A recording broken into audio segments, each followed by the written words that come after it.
Sex, Lies, and Trauma, Part 6. Hello there. This is Dr. K. Paul Stoller, and the video you are about to watch is based on Sex, Lies, and Trauma, an article I wrote for a peer-reviewed journal. This is Part 6. When someone doesn't believe in consequences, they always make mistakes, because they don't bother thinking about second-order or third-order level implications. For a narcissist, there are no implications as there are no consequences. Only loopholes. It is a mental illness after all. The ego will not tell us that if we lie and deceive, it affects our perspective on reality. Not only will one grow to be oblivious to lying, but one loses the ability to perceive the real from the unreal. When one lies long enough, one forgets which version of oneself is real. I don't want to belabor this point, but one can't just do whatever one wants to. There will be consequences. There will always be consequences. And if it involves the misuse of sexual energy, that can call in some very nasty, unforeseen repercussions. We are free to use our energy in any way we so choose, but this is not free energy. It has strings attached to it on this planet, and be it the positive or negative use of energy, we will be responsible for what we set in motion. Is it fair to put this on someone who very likely has a traumatic brain injury? Well, fairness is not how things work here. Unfortunately, we don't get any kind of notification that our frontal cortex is no longer participating in our life's decisions. There is no engine light that goes off on our foreheads. Neither does ego announce itself saying it is in charge, or that you are a narcissist.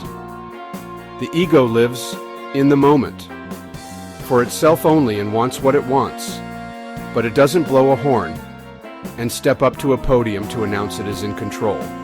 No, it is seamless and silent. They say that familiarity breeds contempt, but that is not what happens.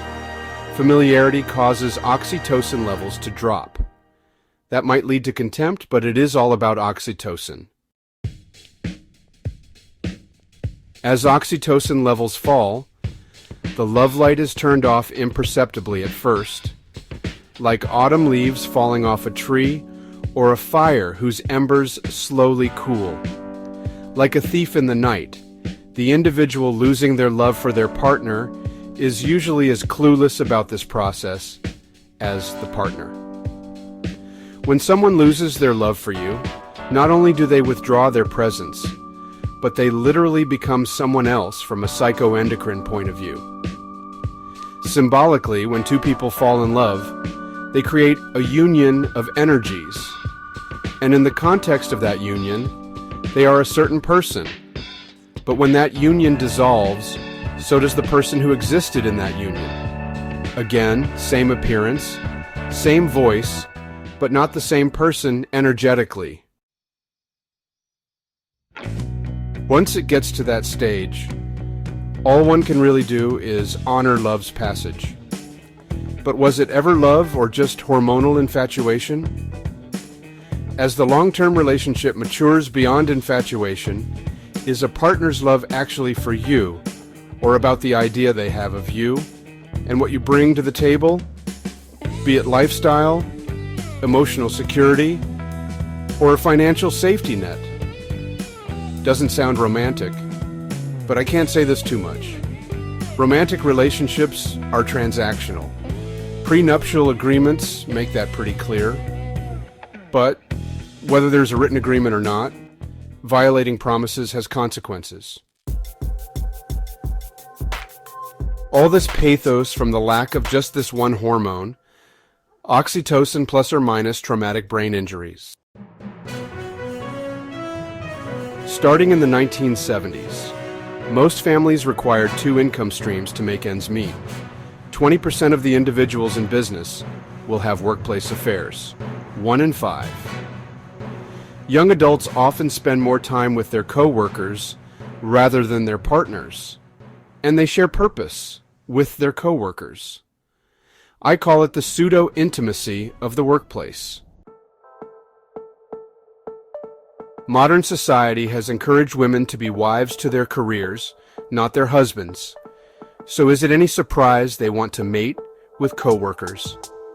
We have healthy adults, well-dressed, makeup on, and thrown together for long hours, exposed to all those pheromones, with little to no moral compass, for many have none. What could go wrong? Plenty can go wrong, which is why so many businesses have a zero-tolerance policy on workplace romance. These affairs often blow up in everyone's faces as they are just amoral fantasies, but then chasing a fantasy will increase oxytocin levels at least until reality catches up. Likely, the relationship they had with their long-term partner or marriage spouse devolved into being co-managers of a household, which may have included children only increasing the workload, glorified housemates who usually had little time for each other when all their responsibilities were discharged. No oxytocin gets generated to solidify a relationship at home under those conditions, and so that unstable situation ends the relationship sooner than later, with or without infidelity. Most believe that when two people love each other, they naturally meet in the middle. You give, you take, you support, you're supported.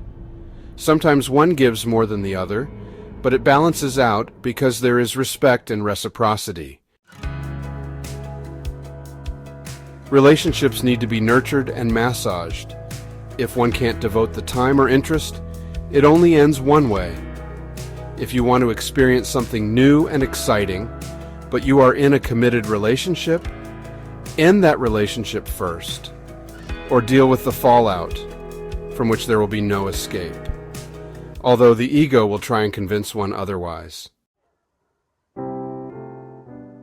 This is the end of part 6.